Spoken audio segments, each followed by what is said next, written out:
So positive parenting. So what does it mean to say to provide limits, give clear rules and boundaries while encouraging independence? Why do we want to do it? Because kids turn out better. Kids enjoy their years of being teens better. They do better in school. They have lower rates of depression and stress. Why is that? Now, I want to be clear that there are some kids who have great parents who become depressed and have anxiety, because biology does play a role. So don't anybody think that, oh wow, if I see a kid with depression, it's the parent's fault. Not at all. But the kids who have depression, who have, for example, fathers, girls who are depressed, who have fathers engaged in their lives, do better. So I don't want to give the misconception that if you're a positive parent, then life is all rosy. As they are less likely to engage in risky behaviour. Now that does not mean, it's not a guarantee, but you are more likely with positive parenting if your kids do engage in some of the risky-taking behaviours of alcohol and drugs, that if you're working on a relationship and saying, okay, how can I help you develop your resistance skills, or you're really mucked up this time, what can we do to help you move on? Do you need to go to different parties? Do you need to make your phone beep every hour so that you take a glass of water along with the beer? You know? You have to work on it through a relationship base. You cannot say to your 15-year-old, you can't go out. We'd like to, perhaps, we'd like to wrap them up in big cotton wool, right? But it's not realistic. It's not realistic, and it's not giving them the skills that they need. So they have better social skills, they're more respectful, and they deal better with conflicts. Why do they deal better with conflicts? Because when you have a respectful relationship with someone, you work it out. When you see them with their friends, they work it out. If they have the model in their brain from their home of working it out. So the key here, it has been shown to be the most effective parenting style. They have the better outcomes. So how come there aren't more parents who are using a positive style of parenting? Why is it? Well, you know, you have to be working at it all the time. It is hard work. You know, two parents working is the most common constellation that we have in Canada. And, you know, when you come home after a hard day at work, you don't want to have frickin' conflict with your kids. But, you know, we have to. We have to. We have an all-time high level of kids who are being reportedly depressed and experiencing anxiety. It's reported. We don't have the science to show that. But we have the World Health Organization telling us that youth mental health is the millennium morbidity. Depression is going to be the #1 disease in the world. Well, we need to, as parents, take this very seriously and help our kids develop the skills, immunize them from depression, and give them the skills to deal with the world that they're coming into. Why is there few positive parents? Because it takes effort.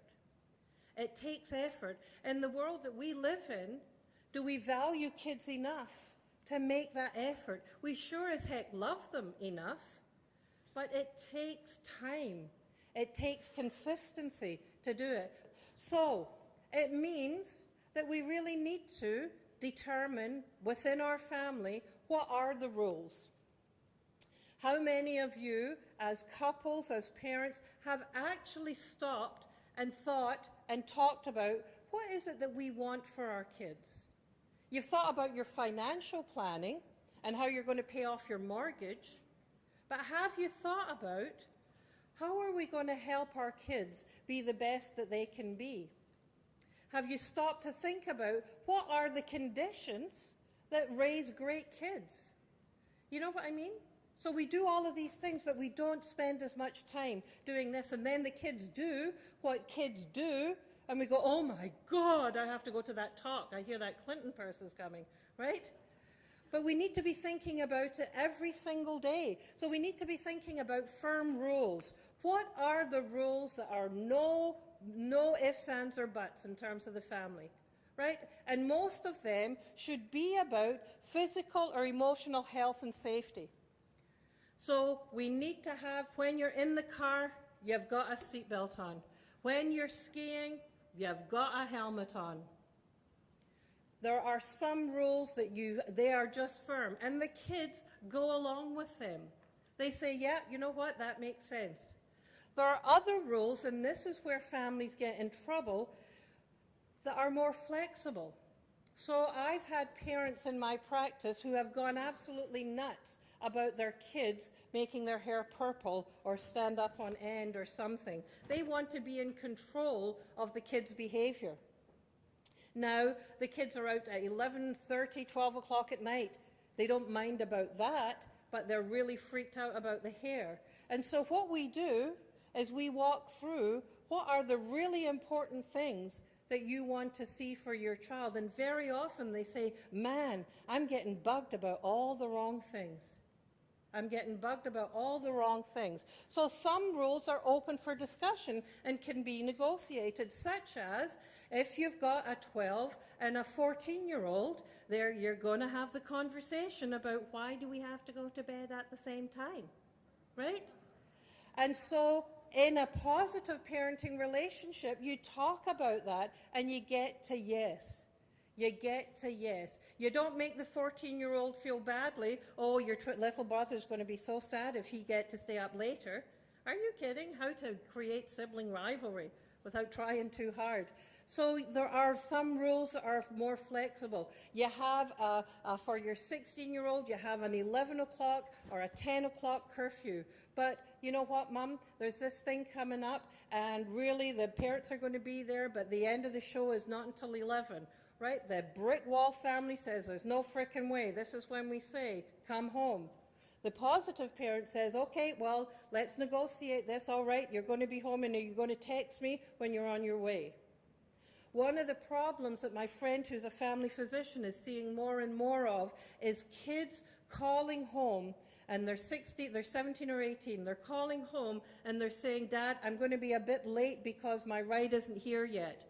And the father says, you cannot stay late, this is your curfew, and then they are tearing 120 kilometers to get back to the house, right? So it's flexible. We need to be trusting our kids. And how do you get to trust your kids? By having respectful relationships with them. Now, what is wrong with because I say so? It's lovely to say because I said so. But what is wrong with saying this? Well, what does it feel like if you wanted to buy this really amazing purse at Winners, and you went to your husband and you said, oh, you know, it's such a great buy, it's half price and I can get another 10% off. He said, no, because I said so. What does it make you feel when you don't have an explanation and you don't have the opportunity to talk and dialogue about it? Well, when parents arbitrarily lay down the law without explaining it, you just get mad. You just get mad. And what's the message you're giving your kid when you say, because I said so? It's saying you can't think for yourself. Now, are there some things that you say, listen, I'm not going to budge on this. I'm not going to budge on this. Don't go over and over. So as my son, who is doing this P90 or PX90 or some other, you know, one of those 90-day massive, you know, masochistic kind of thing. And it's, I'm just leaving, I'm going out the door, and he says to me, Mom, you know what, I really want you to watch this video, and it tells you all about these nutrients that you have to buy. Okay, I watched W5. And so he's on me, you know, he's saying, Mom, I really want you to watch it, and this is really important to me, and da-da-da-da-da. And I've been preparing for this talk. So I say, Jojo, I know that you really want me to see this, but I really am very suspect about what is advertised, and I need to research it myself, right? That's what I did. Thank you, because I was preparing this talk. A month ago, I would have said, shut up! I would, only joking, only joking.